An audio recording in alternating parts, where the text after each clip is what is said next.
bro, nakauli na tayo ng malaki. Ayun o, sinalok na ni Kagawad. Mga bro, hindi natin ipapakita.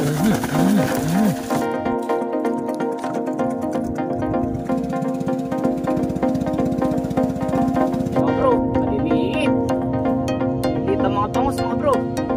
Yan ang huli natin na bangos ngayon, pagkatapos nga ng bagyo na si Pipito.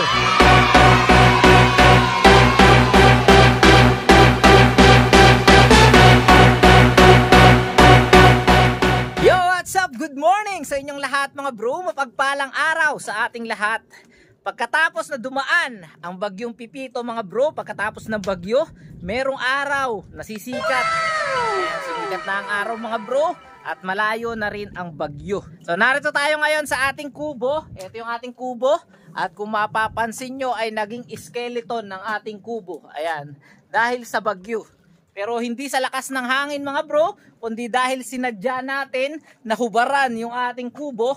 Dahil yun nga, inisip natin na baka masira yung ating kubo. Kaya bilang paghahanda, bago pa lang dumating yung bagyo mga bro, nag-usap na kami ni Kagawad at napag-usapan nga namin na tatanggalin na natin yung dingding ng ating kubo. At yung mga dingding ng ating kubo mga bro, ay narito. Ayan, ito yung mga dingding. So ngayon mga bro, dahil tapos na nga yung bagyo at lumampas na, ibabalik na natin siya.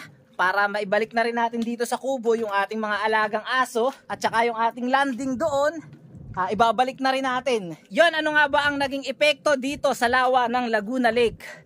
Dito sa Calabarzon, sa pagdaan ng bagyong Pipito mga bro. Dito mga bro ay nagpapasalamat tayo dahil hindi talaga ganun kalakas yung epekto ng bagyong Pipito. Kahit malapit sa atin yung bagyo at talagang sobrang lakas, parang mas malakas pa si Christine. Kasi kung maaalala nyo, nung bagyong Christine, mahigit 24 hours na nanalasa yun dito sa sa lawa ng Laguna Lake. At dahilan nga iyon para masira yung ating fish pan, bumagsak yung ating mga fish cage, magkabali-bali ang kawayan at sa iba pang palakaya dito sa lawa ng Laguna Lake. Pero sa pagdaan nga ng bagyong Pipito ay hindi ganon kalakas yung epekto dito sa lawa ng Laguna Lake. Natakot lang talaga tayo, kaya tayo ay naghanda, kaya yung ating kubo ay ating hinubaran. At yung mga kasamahan natin na mangingisda mga bro, dahil nga naranasan nila yung bagyo na si Christine na malakas, ay talagang naghanda na rin sila. Yung mga skylab nila, nilubog nila, inahon nila yung iba nilang mga lambat, at lahat ng paghahanda ay ginawa nila. Kaya dapat nating ipagpasalamat na talagang hindi ganon kalaki yung epekto dito sa lawa ng Laguna Lake. Bagamat ganon nga mga bro, nakakalungkot naman dahil sa ibang parte ng ating bansa ay grabe naman ang epekto, lalong lalo na dyan sa unang pinaglandpolan ng bagyong Pipito dyan sa may Catanduanes. Talagang grabe mga bro, nakita ko talaga sa Facebook yung mga nangyari dun sa kanilang mga bahay, dun sa kanilang mga pananim, sa kanilang mga bangka na ginagamit. Ay, nakakaano mga bro, nakakapanikip ng dibdib at nakakapanlumo. Grabe yung nangyari sa kanila. At ipagdasal na lang natin yung ating mga kababayan na mabilis silang makarecover at makabangon sa bagyo na dumaan. Tsaka dyan din sa pangalawang landfall ng bagyo, dyan sa may Baler, Aurora, medyo malakas din talaga dyan. Yun, marami ring nasalanta, no? Nakita ko mga bro yung mga video tsaka picture sa sa Facebook at saka sa balita. Ay, dapat pala lubos tayong magpasalamat, no? Kasi hindi sa atin nangyari yun. Kasi nung bagyong Christine mga bro, ang nangyari lang sa atin, yung ating kabuhayan, yung ating business, bumagsak. Pero sila grabe, talagang pati bahay, kabuhayan, at yung iba nawalan pa ng mahal sa buhay. Nakakalungkot mga bro. Kaya lagi tayong magpasalamat kung ano ang meron tayo. Magpasalamat tayo na ang ating bahay, bato, matibay, at hindi tayo dinaan ng bagyo. Ayun, lagi tayong magpasalamat sa kung ano mang meron tayo. At mag-ingat, maghanda pagka ganun na may paparating na bagyo. Ayan, ipagdasal natin lahat ng mga kababayan natin na naapektuhan ng bagyo mga bro. So yun, ngayon nga mga bro ay kumalat tayo ng pambangos. So kagabi ay kumalat na kami, alauna kasi mga bro ay kalma na ang lawa dito sa lawa ng Laguna Lake. Kaya kumalat na kami ng ng pambangus. Kumalat din kami kagabi, madaling araw, kasama si Paroy Jeric ng pambighead. Dadalawang piraso yung huli natin na bighead. Tapos yung ating bangus na huli, nasa 52 kilo ang huli natin kanina. So mamaya, pagkatapos natin na maglagay ng dingding at maayos itong ating kubo, sususugin natin yung ating pambangos. Tingnan natin kung meron na ulit siyang huli. Tatanggalan natin para meron tayong maibenta na bangus. So yun, samahan nyo ako sa pagpapaganda ulit ng ating kubo sa video na to. Let's go! Ayan, dito mga bro ay panoorin muna natin yung kaganapan nung kami ay namante ng pambighead at kasama nga natin dyan si Kagawad at saka si Parikoy Jeric. Bale ito ay madaling araw mga bro. Pagkatapos ng bagyong Pipito, nung kumalma na ang lawa ay tsaka tayo ng isda. Ay mga bro, nakauli na tayo ng malaki. Ayun o, sinalok na ni Kagawad. Panlaki yan ni Kuya. Hataw-hataw. So mga bro, hindi na natin ipapakay. Si Kagawad, hatawin mo. Tubuhin mo Kagawad, tubuhin mo. Titingnan natin ang pagtatanggal ni Kagawad kung paano siya magtatanggal ng bigid na. Malaki nito mga bro.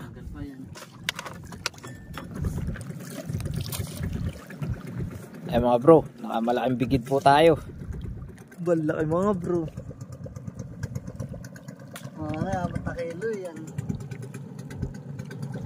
Ang butas lang ayun. Ay mga bro. Yun. Ay, isang malaki na tayo mga bro. Ayos. Dalawang butas. Bloody. Ang daming blood. Lagay mo muna dito. Lagay mo na dyan. Panlaki mga bro. Grabe Nahihirapan pala tayo makaanoy. Yan, dito nga pagkatapos natin na mamante ng pambigid mga bro ay naglatag din tayo ng pante na pambangus. At yun, madami tayo nahuli dito mga bro. Yun nga lang, hindi litaw ang malalaking bangus ngayon. Maliliit lang yung mga bangus na huli natin dito. O ayan mga bro, ang huli natin siguro estimate natin do sa isang malaki nasa 5 kilo. Tapos yung isa mga 2.5 kilo. Ayan. Tapos ito naman yung mga huli natin na bangus mga bro. Ayan, madami rin. Tapos meron pa tayong nakalagay sa Barcelona. Ayan, ang total ng huli natin na bangus mga bro ay nasa 52 kilo ang ating naibenta na bangus. Ayan yung pinto ng ating kubo mga bro, tinanggal din natin. Ito, nakasandal muna siya dito. Tapos yung mga kahoy ng ating mga landing, ayan, nandyan. Tapos yung dingding nga, ito. Ayan, 4 yan. So dito, tsaka dito. So ngayon ibabalik na natin siya, no? So meron tayong dala na pako, tsaka martilyo. Sasaraduhan na ulit natin itong ating kubo. Kaya yun, samahan nyo ako. Ayan, saan ba tayo magsisimula mga bro? Siguro, dito muna tayo sa labas. So nga pala si Kagawad ay hindi natin kasama ngayon. Si Kagawad nandun sa kabila sa may fish pan, na itataas niya na yung lambat doon. Dahil alam nyo naman, di ba, sa huli natin na vlog, naibagsak natin mga bro yung yung lambat ng ating fish pan. At ngayon tinataas na ulit ni Kagawad. At bukas na siguro ako naman magtataas ng ating similyahan, ng ating skylab, at yung mga fish cage pa na nandito sa ating area. So yun, maraming salamat talaga. At hindi tayo masyadong naapektuhan ng bagyo. Lahat na may mga palakaya dito mga bro, may mga fish cage, fish pan, talagang kumbaga lumuwag yung yung dinaramdam kasi talagang nag-alala tayo dun sa bagyong Pipito. So tara. So saan ba tayo magsisimula mga bro? Eto. Magpapakuna tayo.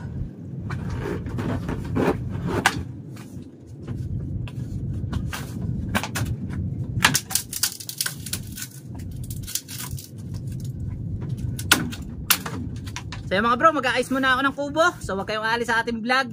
Mamaya, manunusog tayo nung lambat natin na pambangus. A few moments later. Yan, time check natin mga bro. Alas 10 na ng umaga. At kung mapapansin nyo dito, ayan, nakapaglagay na tayo ng dingding. So bali pinto na lang yung ilalagay natin. Ito, ilalagay rin natin yan. So dito mga bro, hindi na natin lalagyan siya ng goma. So yung goma na nakalagay dito dati, hindi na natin siya ilalagay. Dahil ang plano ko mga bro ay lagyan na lang to ng kawayan. Dahil marami naman tayong pinagduluhan na kawayan dun sa ating itutulo sa fish pan. Gagamitin na lang natin yan parang pagdidikit-dikitin natin ng kawayan patayo. At kung kakasya mga bro, papalitan ko na rin yung mga goma na yan. Lahat ito gagawin na natin kawayan. Hindi na tayo gagamit ng goma. So yun yung plano natin, pero pansamantagal ay iyan muna, no, yung gomang yan. At mamaya siguro hapon panunusog natin, pamamandaw natin ng bangus, ay pwede na nating ipalaot din ang ating aso. Ayan, so ikakabit na natin mga bro yung ating pinto.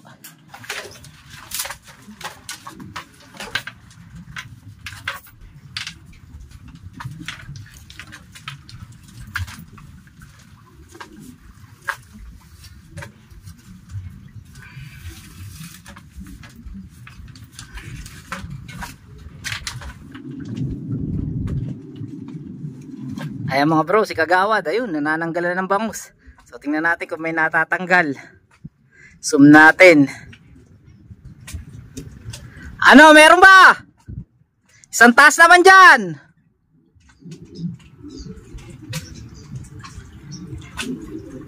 Ay mga bro, si Kagawad oh. Ayun. Wala yata. Maliliit. Ayun oh. Tayo mga bro ay tatapusin muna natin itong pinto para okay na yung ating mga aso pagdadala natin dito.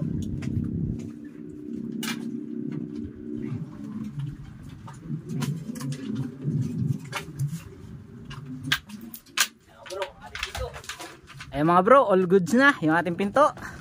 Ayan o, sumasara na uli, pwede na ilak. Tapos yung ating mga aso pwede na uli natin dalhin dito. Yan mga bro, tutulungan na natin si Kagawad para mabilis tayo makauwi. So tara, manananggal na rin tayo.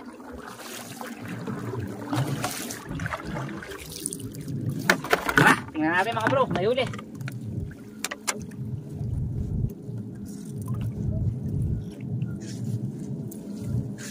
Tatagalan si Kagawad mga bro eh.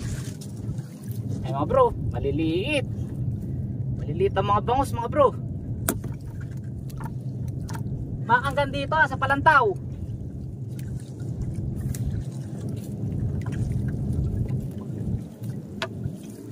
Ayan mga bro, natitiyag ang bangus.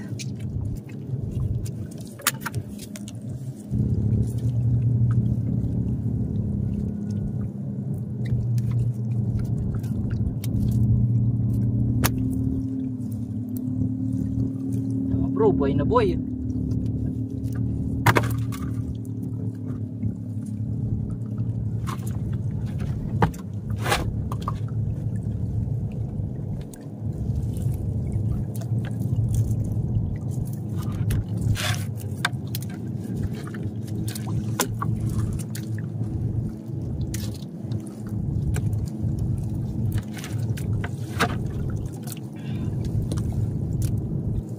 Madalang rin mga bro. Hindi katulad ng bagyong Christine na talagang madami ang bangus. Ngayon konti lang.